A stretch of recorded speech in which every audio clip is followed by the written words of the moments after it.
Si no nos conocemos, no nos podemos amar. Nadie puede amar lo que no conoce, ¿no?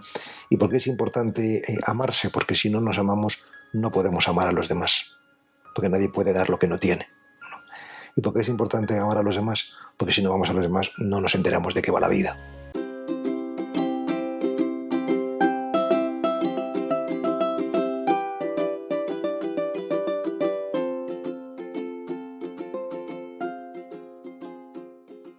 Yo primero diferenciaría entre silencio y silenciamiento, ¿no? El silencio apunta hacia lo exterior, el silenciamiento apunta hacia lo interior. O sea que una cosa es quedarse en silencio y otra cosa es quedarse en silenciamiento, es decir, que no recrearnos en las imágenes, en los pensamientos, en los sentimientos que nos vayan visitando, sino más bien intentar apartarlos, ¿no? O sea, la práctica del silenciamiento no es simplemente ausencia de sonido, sino que es algo más profundo, es ausencia de ego, ¿no? O sea, es quitarnos un poco de medio para que realmente pueda brillar la realidad, pueda brillar lo que hay, ¿no?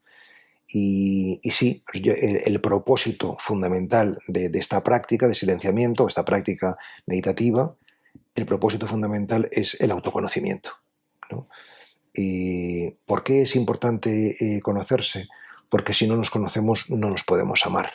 Nadie puede amar lo que no conoce, ¿no? ¿Y por qué es importante amarse? Porque si no nos amamos, no podemos amar a los demás.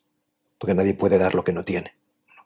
¿Y por qué es importante amar a los demás? Porque si no amamos a los demás, no nos enteramos de qué va la vida, ¿no?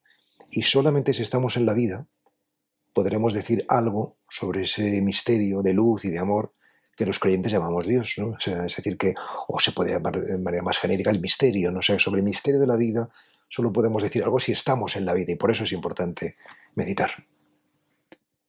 Meditar y sentarse en silencio. ¿Cuál es la diferencia, Pablo? Porque entre la meditación cristiana o la meditación contemplativa cristiana y una meditación o la meditación de otras religiones o de otras culturas, ¿cuál es la clave? O sea, la práctica meditativa nace siempre en un contexto religioso, se ha desarrollado siempre en un contexto religioso hasta hace muy pocas décadas, que digamos que está esta corriente llamada el mindfulness, que de alguna manera quiere independizarse o secularizar lo religioso, ¿no? Pero siempre ha tenido este vínculo con lo religioso y siempre desde el principio se ha visto que tenía una dimensión, vamos a llamarla terapéutica, ¿no? De autoconocimiento y de crecimiento personal, de mejora de uno mismo, pero también, además de esta dimensión terapéutica, una dimensión mística, de apertura a lo trascendente, de apertura al misterio, ¿no? Lo que diferencia a las prácticas meditativas de las distintas tradiciones religiosas, pues son cuestiones más bien formales, ¿no? Es decir, por ejemplo, la práctica, la atención a la respiración la tienen todos, ¿no? La atención al cuerpo la tienen todos en mayor o menor medida, en un punto o en otro del cuerpo, ¿no? La atención al mantra o a la palabra sagrada, unos la tienen más, otros menos, pero siempre hay algo de palabra, ¿no? Incluso cuando se quiere hacer una práctica lo más silenciosa posible, como por ejemplo en el Zen, ¿no? Es decir, que las formas pueden divergir entre ellas, pero hay un fondo común, ¿no? Que muy amplio, ¿no? Que hace que realmente bueno, pues haya que transitar un camino concreto, pero al donde vamos es al mismo lugar, ¿no? Yo suelo decir que igual que tú no te inicias en la palabra en general, sino que entras en una tradición lingüística determinada, el francés, el español, el alemán, la lengua que sea, también para iniciarse en el silencio lo haces en una tradición determinada, que puede ser el sufismo, el budismo zen, la contemplación cristiana y así, ¿no? Y por tanto, las formas son caminos para ir hacia el fondo. Esta es la cuestión, ¿no? El fondo es común. El fondo es común, el fondo es el ser. El fondo es el ser. ¿Qué es lo que más te gusta, Pablo, de meditar? ¿Disfrutas meditando? ¿Disfruto meditando? Sí, pero yo no diría que para mí es un momento de particular placidez, ¿no? O sea, hay gente que sí que tiene, no sé, experiencias de mucha paz. Y yo no es que me sienta inquieto, pero tampoco me siento particularmente, no sé, como plácido, ¿no? O sea, diría, ¿no? Para mí lo mejor de la práctica es la vida ordinaria. No es las 2 horas que puedo hacer de meditación diarias, ¿no? O sea, sino más bien las otras 22 restantes, ¿no? donde tú te ves mucho más centrado, te ves más clarividente, te ves más atento, te ves más compasivo, te ves menos irritable, menos irascible. ¿No? O Hay sea que el etapas muy buenas, ¿no? beneficio no es en la práctica en sí, sino No, sobre todo después, en sobre las todo horas después, restantes sí. en tu vida. Yo creo que lo que da la meditación es que, fundamentalmente, porque da muchas cosas, pero fundamentalmente lo que da es que en la vida ordinaria, cuando te viene una emoción, tristeza, alegría, ira, sorpresa, rabia, miedo, fundamentalmente esas seis, tú la localizas o la detectas en cuanto surge, al poco de surgir. Y entonces ya no se apodera de ti. Te puedes distanciar, puedes observarla Ujú. y distanciarte de ella, ¿no? Entonces, eso es lo que te da autodominio, ¿no? Y el autodominio es libertad. O sea, quien no es libre aquel que no se autodomina, ¿no? Y por eso al final, pues este camino es un camino de verdadero crecimiento y por tanto de descubrimiento de la propia libertad interior, ¿no? Estamos las personas, los seres humanos, muy enfocados en conseguir cosas y sumar, y tengo ahora más amigos en redes sociales, me compro más ropa, un coche nuevo, más viajes, más libros, más cursos realizados. Parece que cuanto más sumo, más estoy ganando como persona, pero yo te he escuchado muchas veces hablar de la importancia de restar también. Sí, sí, esto lo digo en Biografía del Silencio, que es este librito sobre meditación que ha tenido muy buena acogida en el público. Yo suelo decir que más o menos hasta los 40, y tengo ahora 60, pues para mí la vida era una suma, era esto que acabas de decir ahora mismo, ¿no? Era no sé, pues leer muchos libros, viajar mucho, tener muchos contactos, ¿no?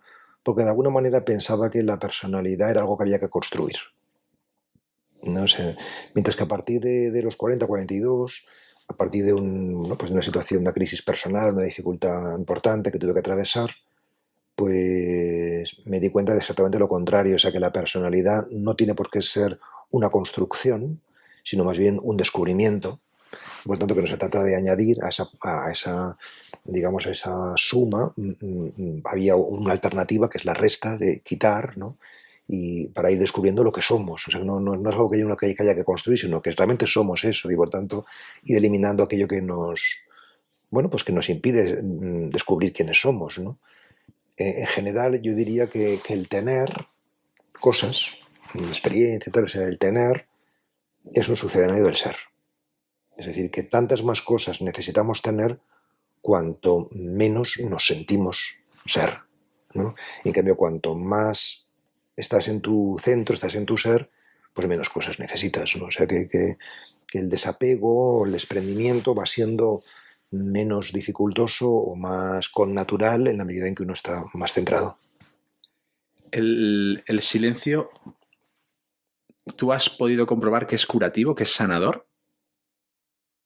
¿Que puede sanar? O sea, yo no conozco nada que sea tan quirúrgico, ¿no? O sea, tan como entrar en un quirófano, ¿no? O sea, que nos limpie tanto, ¿no? Realmente, mm, yo me lo digo a mí mismo, ¿no? O sea, pero si tan convencido estoy, porque lo estoy, ¿no? O sea, ¿por qué no en vez de meditar un par de horas, medito 4? ¿No? O sea, decir, porque realmente, o sea, estoy tentado, ¿no? De ir aumentando cada vez más, ¿no? Porque me doy cuenta de que cuanto más medito, todo va mejor. Las cosas van saliendo más solas, ¿no? O sea que realmente tendríamos que quitarnos de en medio por completo para permitir que la cosa fluyera, ¿no? Siempre tenemos este deseo de intervenir, de intervención, ¿no? Eh, pero realmente cuanto menos intervenimos, en general, la cosa va mejor, ¿no? Así que ojalá que, bueno, que en estos años que me queden de vida, no sé si serán muchos o pocos, pues cada vez intervenga menos y pueda dejar que el espíritu se exprese mejor, ¿no? Interven en charlas como este, que te conozca mucha gente, que eso hace mucho bien. ¿Por qué entonces nos incomodan tanto los silencios? Porque esto en una conversación lo vemos. De repente estoy hablando y paramos y parece que hay algo que está pasando, que hay algo raro, algo mal que está sucediendo de manera, o al menos es como yo lo puedo percibir en mi círculo, ¿no? Que los silencios a veces nos incomodan. O sea, yo lo que descubro es que el silencio incomoda a todos incluso las personas que llevan ya un largo camino espiritual, ¿no? Es decir, que hay algo en el silencio. Claro, depende o sea, depende de, bueno, pues de hasta dónde hayas llegado en tu camino espiritual, y también depende mucho de tu temperamento. Porque hay gente que se pone muy nervioso enseguida cuando hay un silencio, hay Mm. gente que tarda un poco más, pero no es porque tenga más virtud o más madurez espiritual, sino muchas veces es una cuestión temperamental, ¿no? O sea, ¿por qué? Pues porque el silencio es un espejo. El silencio nos pone ante la realidad, ¿no? O sea, y la realidad pues nos asusta. ¿Por qué nos asusta? Porque no estamos acostumbrados a ella, estamos acostumbrados a vivir en la ficción, a vivir en nuestra imaginación, en nuestra fantasía, en nuestra mente, y cuando vemos las cosas como son, pues nos quedamos sorprendidos y eso nos descoloca, ¿no? O sea, en general buscamos seguridades, ¿no? Y la vida pues nos la va quitando. O sea, que despertar es justamente darse cuenta de que todo va cambiando, de que nada salvo esto, el ser, ¿no? La roca es fiable, ¿no? O sea, decir, yo suelo decir que, el río es agua, ¿no? Y por tanto el río va cambiando, ¿no? O sea, el río de nuestra vida va cambiando permanentemente, nunca el agua es la misma, ¿no? Pero, pero también es verdad que debajo del agua hay rocas, ¿no? O sea, entonces se trata de meditar, es ir a esa roca del fondo, ¿no? Para desde ahí asistir con serenidad al fluir del agua de la vida, ¿no? Qué bonito. Se nota que eres escritor, qué Sí, poético. sí. Qué Me poético. gusta mucho esto porque yo lo que he leído en otras tradiciones pues es solamente el tema del agua, de que todo fluye, ¿no? Y es cierto, pero también es verdad que algo permanece, ¿no? Que es el ser, ¿no? O sea, y entonces se trata justamente de ir a la roca del ser, ¿no? Claro, dicho así queda bonito, luego en la práctica pues hacemos lo que podemos, ¿no? Y llegamos hasta donde llegamos, ¿no? Pero no importa realmente hasta dónde uno llega, ¿no? Lo que importa es realmente estar en el camino, para pues, ir estando más habituado a estar en ello, ¿no? O sea, eso es lo que cuenta, y luego pues cada uno llegará hasta donde pueda según bueno, pues su destino, yo diría fundamentalmente también su carácter en fin, tantos factores, ¿no? Pero fundamentalmente el destino de cada uno, ¿no? En mi brevísima experiencia sentándome en silencio, algo más de un mes y algo todos los días religiosamente, sí que he notado, la postura siempre ha sido mi punto débil. Recuerdo de jóvenes en convivencias de iglesia con compañeros, amigos, que cuando había que sentarse en el suelo sin un apoyo, lo pasaba realmente mal, muy mal. Entonces es algo que me preocupaba a la hora de sentarme. En estos mes y poco, sí que he descubierto que estar en esa posición erguida, me siento en una silla, con las plantas bien apoyadas en el suelo y posición erguida, he dejado de sentir, estoy más cómodo, o estoy menos incómodo, mejor dicho. O sea, sí que he notado claramente que mi actitud postural es diferente. Sin embargo, la cabeza sigue volando a velocidades, los pensamientos van como esa mente de mono, ¿no? Que tenemos, que va pum, a un lado, a otro. Es muy difícil acallarlo, ¿no? El ir constantemente de un lado a otro. Uf. Yo diría que suelo decir mm, mm, que no se trata del control absoluto de la mente, sino de la absoluta aceptación de lo que la mente es, que es diferente, ¿no? O sea, decir, porque yo creo que pensamientos vamos a tener siempre, en mayor o menor medida, ¿no? Es decir, si eres un meditador muy avezado, pues tendrás muy pocos pensamientos, ¿no? O sea, o casi ninguno, ¿no? O sea, pero siempre tienes, porque la función de la mente es pensar, ¿no? Entonces, no se trata de no tener pensamientos, sino se trata de que los pensamientos que tengas no te disturben, ¿no? Es muy diferente. O sea, lo que hay no es malo. O sea, lo que hay simplemente es que no debes enfadarte con eso. No debes luchar contra eso, ¿no? Entonces, en la medida en que no luchamos contra nosotros mismos, sino que nos miramos amorosamente, en esa medida eso deja de turbarnos, ¿no? Por eso, últimamente yo digo que la meditación es lo mismo que una mirada autocompasiva, una mirada compasiva hacia uno mismo, ¿no? Una mirada que no busca la perfección.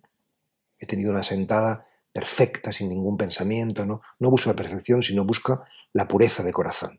Es decir, realmente entregarse lo más límpidamente que uno pueda, ¿no? ¿Qué es lo que entregamos? El tiempo, el cuerpo y la intención. Si tú entregas cuerpo, tiempo e intención, ya estás haciendo lo que tienes que hacer. También voy a compartir algo que he sentido en pocas ocasiones en este tiempo, que no sé si, supongo que tú que tienes amplia experiencia habrás experimentado algo similar, pero sí que he experimentado en alguna ocasión como si alguien me tocara realmente. Lo mismo estoy diciendo algo que no tiene mucho sentido, pero sí que he notado en 2, 3 ocasiones como si alguien me estuviera acompañando, una o varias personas, y se pusieran, incluso me tocaran el hombro, ¿no? ¿Tú has tenido experiencias, lo mismo son, bueno, pues ensoñaciones o no? Yo quiero pensar que no. ¿Has tenido experiencias espirituales profundas o recuerdos de, no lo sé, de vidas pasadas o algo que sea profundo y que digas, me lo ha dado el silencio? Bueno, aquí, como decía antes, yo creo que entra mucho el temperamento de cada meditador, ¿no? Es decir, que cada meditador pone palabras según su cultura, según su formación, a la experiencia interior, ¿no? Y entonces, bueno, hay denominadores en común de esas palabras que ponemos, ¿no? Por ejemplo, lo del toque, que tú dices, siento que como si alguien me estuviese tocando, no eres el único que siente algo así, pero no todo el mundo siente algo así, ¿no? O sea, decir, lo que sí que es importante es que la meditación tiene un proceso que está estudiado, ¿no? O sea, y que hay, digamos, aunque hay distintas tradiciones, pero también hay denominadores en común, ¿no? O sea, que pasa normalmente por la relajación, lo primero, ¿no? O sea, y luego ya el recogimiento, ¿no? Lo que decía Santa Teresa, la oración de quietud, el recogimiento, ¿no? Y a partir de ahí, bien, una vez que está recogido, puede venir esto, que podríamos ponerlo bajo el epígrafe de presencia, la presencia. ¿No? Es decir, que sientes que estás en la presencia o que estás en el presente, ¿no? Y eso lo puedes sentir de manera más física, como en un toque, o de manera, no sé, por ejemplo, que te sientes envuelto, o de cada uno la palabra o lo verbaliza de maneras diferentes, ¿no? Después de la presencia, puedes experimentar lo que se dice en el cristianismo, la salvación. Es decir, que es una presencia benéfica, que te trae paz, que te trae Sí, así salud. fue. Es decir, que ya no solo es una presencia genérica, sino una presencia benéfica, ¿no? Que te trae cosas buenas, ¿no? Y luego hay un siguiente nivel, ¿no? Que no es solamente presencia salvífica o presencia benéfica, sino unión, ¿no? O sea, que tú eres eso mismo que estás experimentando, ¿no? Claro, eso ya es un punto más allá, mucho más allá, ¿no? Pero, bueno, y luego hay más cosas, pero vamos, si llegamos a sentir esa presencia, pues ya es una maravilla, ya es una maravilla. Y personalmente, ¿tú sientes esas presencias o lo has sentido? O, si quieres Yo, compartirlo, por yo, supuesto. yo siento habitualmente, vamos a llamarlo, una presencia, ¿no? O sea, todos los días siento esto, ¿no? O sea, pero no es nada esotérico o raro o extraño, o sea, no es que te pones a ver lucecitas, o sea, por lo menos en mi caso no. O sea, yo sé que hay gente que tiene, no sé, experiencias muy llamativas, vamos a llamarlas así, ¿no? O muy extrañas, ¿no? Pero no es mi caso, ¿no? Yo tengo una meditación muy cotidiana, muy sencilla, y además creo mucho en la simplicidad, no solamente del método, sino en la simplicidad de la experiencia. Creo que lo sencillo es muy fiable, todo lo espiritual es sencillo y solo lo sencillo es espiritual, ¿no? El camino de la simplicidad es muy fiable, ¿no? Y que donde hay que verificar la madurez espiritual de una persona es en el amor a los demás. O sea, si realmente tú pues no tienes agenda propia, sino que la agenda son los otros, y tu mirada es benévola, es indulgente, es tierna, es comprensiva, es ahí donde se verifica, ¿no? Quería preguntarte, Pablo, ¿qué puede suceder en tantas personas hoy en día, tantos jóvenes, tantos niños que tienen pensamientos de esta vida no vale la pena, o me siento insuficiente, me siento poco importante? ¿Puede ser que les falte tiempo para estar en silencio? Bueno, sí, yo creo que hay una crisis de sentido, ¿no? Y de hecho, hace no mucho, pues leí, no me acuerdo dónde, pues que está aumentando el nivel de suicidios Ujú. en España en los jóvenes, en Sí, los sí. adolescentes, ¿no? Y yo creo que es una crisis estructural, ¿no? De falta de sentido y, evidentemente cuando todo está montado para ir hacia afuera y uno por lo de fuera no se derrumba, pues uno se siente pues sin un fondo, ¿no? O sea, que esto que esté pasando esto, para mí resulta, pues en cierta medida, comprensible, ¿no? O sea, ¿qué se puede hacer? Pues yo creo que lo que estamos intentando ahora mismo, ¿no? O sea, y es vivir, primero vivir nosotros y luego difundir, ¿no? Por la experiencia interior, ¿no? O sea, para que realmente nos demos cuenta de que el principal desafío lo tenemos dentro, no fuera, ¿no? O sea, hemos construido una cultura donde nos hemos empeñado en que hay cosas que arreglar fuera, ¿no? Cuando realmente, si nos arreglamos dentro, lo de fuera se arregla. O sea, si realmente todos estuviésemos en paz con nosotros Ujú. mismos, no habría guerras. El origen de las guerras, de los conflictos, es porque no estamos en paz con nosotros mismos. Yo creo que sí. Yo creo que sí. Que si estuviésemos en paz, no habría guerras. O sea, imagínate un mundo lleno de Jesucristos o de Budas o de Teresa de Calcuta, pues es que no habría guerra. O sea, ¿cómo va a haberla, no? Si ya uno en lo pequeño, en lo pequeño, lo modesto, en la propia experiencia, uno lo verifica. O sea, es decir, no sé, yo llevo 10 años que ya no me enfado. O sea, es decir, que ya no me enfado. O sea, es decir, me podrán sentar mal algunas cosas, pero enseguida pues las digieres y ya no creas un conflicto, ¿no? O sea, es decir, que si en mi pequeña historia yo veo que ya no hay conflictos, pues ¿qué sería la historia de la humanidad, ¿no? Si realmente hubiera un desarrollo espiritual, ¿no? ¿Y eso será posible de alcanzar? O sea, ¿es una meta factible? ¿Tenemos esperanza en eso? En la historia, dices. Sí. Yo creo que sí que podría ser, ¿eh? O sea, decir porque hay gente que dice, bueno, el reino es el reino de Dios, ¿no? En fin, pues será en el más allá, o será en otro eón, en otro. Pero yo creo que hay una evolución de la conciencia. O sea, yo creo que hoy hay más personas despiertas y por tanto con una paz imperturbable o una gran paz interior, porque lo de imperturbable a lo mejor puede parecer excesivo, ¿no? O sea, pero sí, o sea, y por tanto creo que la humanidad está creciendo en nivel de conciencia y, y que por tanto este es un ideal o una meta eh, a la que cabe aspirar, ¿no? Que cada vez haya más personas en su centro y con más desarrollo de la conciencia. Claro que sí. Yo aspiro a ello, ¿no? O sea, te quiero decir, no creo que lo vea con mis ojos, ¿no? O sea, pero creo que lo vea o no lo vea, lo importante es colaborar para que esto sea posible. Ujú. Y realmente tenemos un gran poder, ¿eh? O sea, es decir, una persona centrada es una invitación potentísima para que los demás se centren. A través del ejemplo, A través de la irradiación, de la energía. sí. Es decir, que Las emociones se contagian, los estados de ánimo yo se recuerdo, yo llevo contagian. ahora 31 años de sacerdote, ¿no? O sea, es decir, y yo recuerdo que en mis primeros años pues yo lo que quería era ayudar a los demás, ¿no? Como es natural, ¿no? O sea, decir, o como parece natural, ¿no? O sea, como me enseñaron en definitiva, ¿no? Y desde que cambié el foco, ¿no? A raíz como digo, empecé a meditar en torno a los 41, 42 años, o sea, el foco no está fundamentalmente en ayudar a los demás, sino en ayudarme a mí mismo. O sea, en realmente estar yo lo mejor posible, ¿no? Desde que he hecho esto, este movimiento de dejar a los demás un poco en paz y centrarme en mí, es cuando tengo la impresión de que más he podido ayudar a los demás. Lo que comentabas al principio, ¿no? Si uno no te amas a ti mismo, no puedes entregar eso que no tienes, ¿no? Sí. Yo cada vez lo veo más claro esto.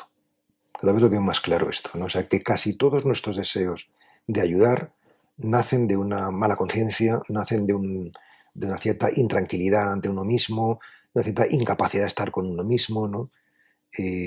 No quiero decir que ayudar a los demás esté mal, ni mucho menos, ¿no? Porque si no se puede tergiversar el asunto, ¿no? Pero creo que siempre que tengas el impulso de ayudar a otro, pregúntate de dónde nace. Pregúntate de dónde nace, ¿no?